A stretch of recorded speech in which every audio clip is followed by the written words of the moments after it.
Sa ibabaw ng mundo, isang Pilipina ang tumindig.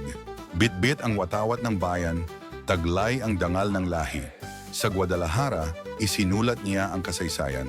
Katabi ni Pacquiao, Hidilin at Yulo, si Alex Ayala ay bayani ng bagong panahon. Iminarka ni Alex Ayala ang kasaysayan nang masungkit niya ang kanyang kauna-unahang WTA title sa Guadalajara 125 Open sa Mexico. Sa likod ng matinding pagsubok, bumangon siya mula sa pagkatalo sa unang set at ginulantang ang mundo sa kanyang pagbabalik.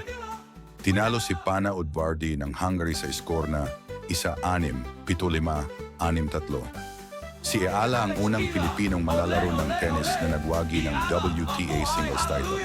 Sa kabila ng mabigat na simula, ipinamalas niya ang tatag at tibay ng loob, mga katangiang bumabalot sa kanyang kwento bilang atleta. Ang tagumpay na ito ay kasunod ng kanyang runner-up finish sa Eastbourne at nagsilbing makapangyarihang kwento ng pagtubos.